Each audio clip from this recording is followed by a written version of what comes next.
My dear friend, have you come to the end of your tether? Have disappointments and rejection destroyed your innermost soul? Do you have anything to live for? Or have you come to the end of your road? Now, before I commit suicide, I need to tell you my life story. My name is Judas Iscariot. Judas, Ish is the Hebrew name for man, Keriot. I come from a little village with the name of Keriot in the Negev desert, not too far from Beersheba. My parents gave me an education. I majored in economics and psychology and administration. I've got tremendous high ideals. Let me tell you what happened in our little town. There was a blind old man walking with a white stick. So he heard of somebody, a healer, up in Galilee. So his daughter took him way up there with his white walking stick. And eventually they came to this miracle healer. And Jesus placed his hands upon his eyes and he could see. So he came back to our little village, Keriot, and he said to me, Judas, you've got ambition. Let me tell you about this rabbi. He can heal any kind of disease. He raises dead people from the grave. Judas, if you could join up with him, you've got a future, my young friend. And this old man inspired me because he could see. So I said to my parents, Keriot will not see me before I become a very famous man, and then you'll see me again.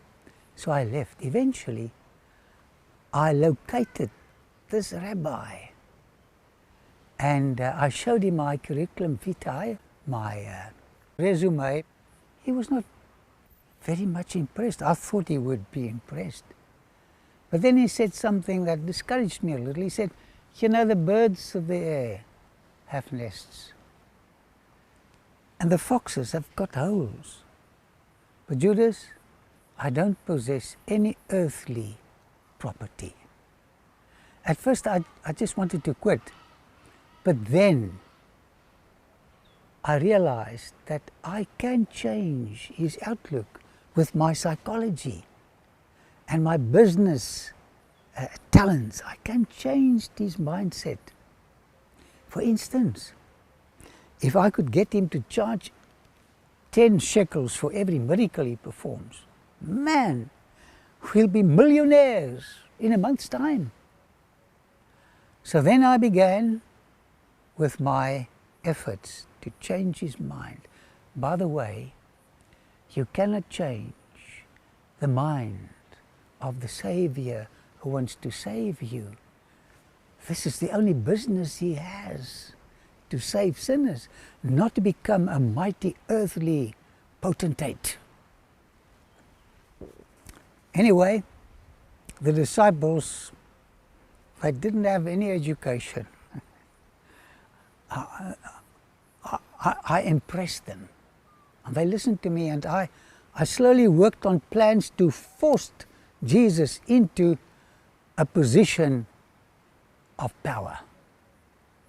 Well, I got the opportunity. At one time, 5,000 people came to listen to him from the morning till the afternoon. And Jesus could see people are hungry. So he said to one of the disciples, listen, how are we going to feed these people? And they're so stupid, you know. I knew that Christ could perform a miracle, but they said, we don't have anything and the shops are far away. But eventually we got a little boy with 5 fishes and 2 loaves. You know what happened? He took the bread and the fish And as he broke them, it started to multiply. And we had big baskets, and we ran to the crowds and we fed them and come back. And this took a few hours, feeding a crowd of 5,000 men, 5,000 women and children. And while I was dishing out of the food, I told the other disciples, ask the people if they feel that Christ would be an ideal king for the Jewish people. Because if a war breaks out, he can heal the wounded. He can raise the dead. He can multiply food. All of us were in agreement. I was going to be the man that called him the new king of the Jews. When suddenly, and he read my thoughts, he said, get into a boat, sail to the other side, I'll come a little later. And my plans were shattered. The next morning, people came, walked around the Sea of Galilee, find him, and they were so glad to find him. You know what he said to them? Listen, you haven't come here to find me that can give life eternal. You've come here for the bread and the fishes. And he explained to them, if they want to follow him, they have to internalize his life. Eat his flesh, drink his blood. In other words, crucify yourself and follow me. Become humble. And I realized it's not going to work, but I persisted. Saturday evening before his crucifixion, we attended a feast by an important priest, Simon. And Mary Magdalene, terrible woman, came into the room with very, very expensive ointment from India.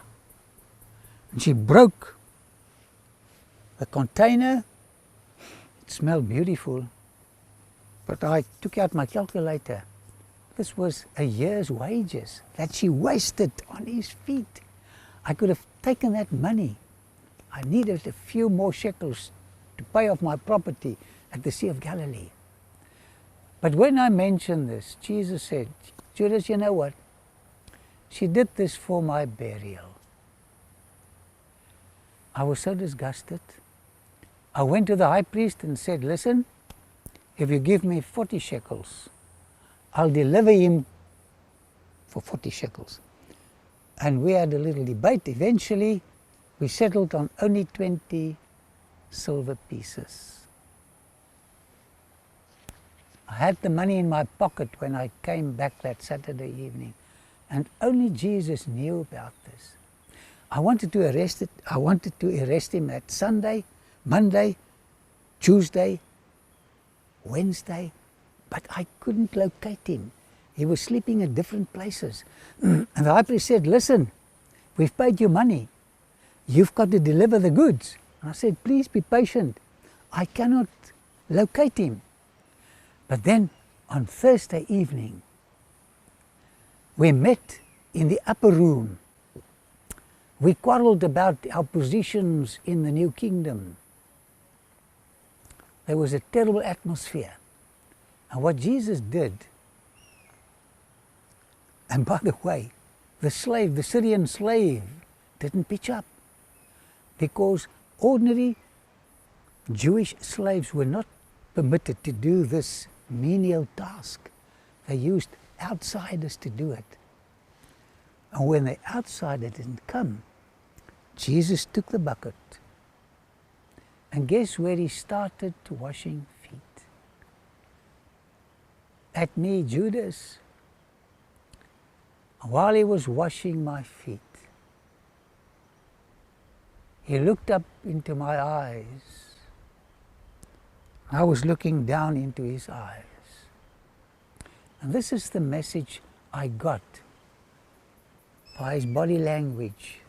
Judas, please don't sell me for cheap. Don't betray me. I love you so much. I'm going to die for you in order to save you. And for a moment, the urge was there to confess my sins and accept him as my personal Savior. I didn't do it. My friend, this was my greatest mistake in life. If God speaks to your heart, asking you to yield your life to him, to not refuse him, because he's got a future for you. We don't have futures for ourselves, but he has. We arrested him just after midnight in Gethsemane. We were about 1,000 people, and I said to them, the one I kiss, grab him. That's Jesus. And take him away.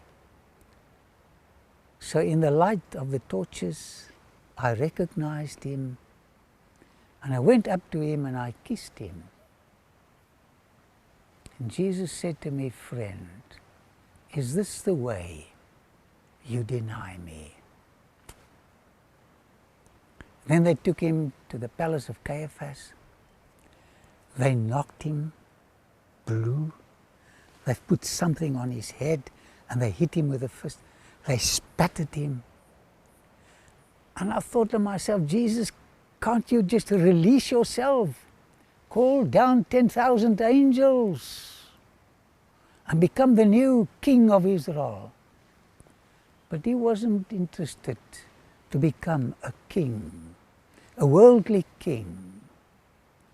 He came to die on a cross and become a king for our salvation.